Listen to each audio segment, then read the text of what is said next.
नमस्कार दोस्तों, स्वागत है आपका स्टडी बूम के ऑफिशियल चैनल पे। आज हम लोग हर्षवर्धन के बारे में देखने वाले हैं। हम लोगों ने जो एक सीरीज़ शुरू की है, क्विक रिवीजन सीरीज़, उसमें सबसे पहले एंशिएंट को उठाया है और उसके कुछ जो मोस्ट इंपॉर्टेंट टॉपिक्स हैं उनको हम लोग डिस्कस कर रहे हैं। तो उसी श्रृंखला में हम लोगों ने गुप्त काल तक पढ़ लिया था। आज हम लोग हर्षवर्धन के बारे में देखने वाले हैं। तो आइए शुरू करते हैं। हर्षवर्धन के वंश की बात करें तो इसका जो वंश था उसको हम लोग पुष्यभूति वंश या वर्धन वंश के नाम से भी जानते हैं।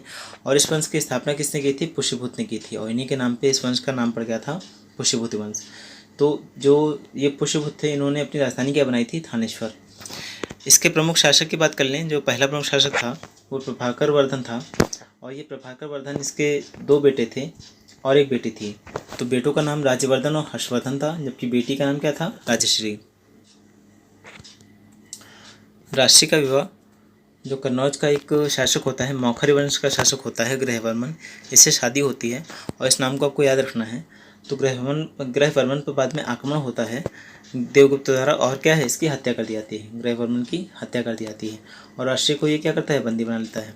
तो अपनी बहन को छुड़ाने के लिए जो राज्यवर्धन है ये देवगुप्त की हत्या कर देता है और बहन को क्या है? छुड़ा लाता है। तो साथ ही साथ यहाँ पर एक और राजा की बात करेंगे हम, शशांक, जो कि गौड़ वंश से संबंधित होता है। जो कहाँ का शासक होता है? बंगाल का शासक होता है। तो ये क्या होता है? देवगुप्त का क्या है? मित्र होता है। तो ये अपने मित्र की हत्या का बदला लेने के लिए राज्यवर्धन को मार देता है। फिर आगे ये भी मारा जाता है। हर्षवर्धन क्या करता है? अपने भाई का बदला लेकर के शशांक को मार देता है। तो यहाँ पे थोड़ा सा फिर से हम लोग देखते हैं। ग्रहवर्मन को किसने मारा? देवगुप्त ने मारा। देवगुप्त को किसने मारा? राज्यवर्धन ने मारा। और राज्यवर्धन को किसने मारा? शशांक ने मारा। और शशांक को किसने मारा? हर्षवर्धन ने मारा। तो ये आपको थोड़ा सा याद रखना है। हर्षवर्धन की समयावधि देख लें तो 606 ईस्वी से 647 ईस्वी तक क्या है, ये शासन करता है। ये अपनी राजधानी जो है थानेश्वर, जो इसकी पहली राजधानी होती है, वहाँ से कन्नौज स्थानांतरित कर देता है। क्योंकि इसकी बहन अब अकेली होती है और शासन अच्छे से नहीं कर पाती है, तो इसलिए अपनी बहन की सहायता करने के लिए अपनी राजधानी क्या करता है? कन्नौज स्थानांतरित कर देता है। तब इसकी बहन और ये दोनों ही मिलकर के क्या है? कन्नौज पे शासन करते हैं। तो उत्तर में सत्ता अपनी स्थापित करने के बाद इसका जो रुख होता है वो दक्षिण की तरफ होता है। तो जब ये दक्षिण की तरफ बढ़ता है तो नर्मदा नदी के किनारे इसको पुलकेशिन सेकंड द्वारा क्या है? हरा दिया जाता है। ये वेरी इंपॉर्टेंट क्वेश्चन बनता है कि हर्ष को किसने हराया था? पुलकेशिन सेकंड ने हराया था। और पुलकेशिन सेकंड कौन सा शासक होता है? वातापी शासक होता है। और ये सारी जानकारी जो हमको मिलती है कहाँ से मिलती है? ऐहोल अभिलेख से मिलती है। तो ये भी आपको याद रखना है। हर्ष की पुस्तकों की कुछ बात कर लें तो नागानंद, रत्नावली, प्रियदर्शिका, ये किसकी पुस्तकें हैं? हर्ष की पुस्तकें हैं। जबकि हर्षचरित, कादम्बरी, ये किसने रचना की है? बाणभट्ट ने की है। बाणभट्ट कौन है? दरबारी कवि। किसके? हर्ष के। आगे बढ़ते हैं। हुएनसांग, हुएनसांग चीनी यात्री होता है जो इसके शासनकाल में आता है, भारत की यात्रा पर आता है बौद्ध धर्म को समझने के लिए। और जो मैंने कल की वीडियो बनाई थी उसमें मैंने चंद्रगुप्त सेकंड के बारे में बताया था कि उसके समय काल में भी एक क्या है? चीनी यात्री आता है। तो उसका नाम आप लोग कमेंट करके बताइएगा कि उसका क्या नाम था और उसकी पुस्तक का क्या नाम था। चलिए हुएनसांग की बात करते हैं। तो इसकी पुस्तक का नाम क्या होता है? सियुकी। भारत को इसने इंतु कह करके पुकारा और इंतु का मतलब क्या होता है? अर्धचंद्राकार।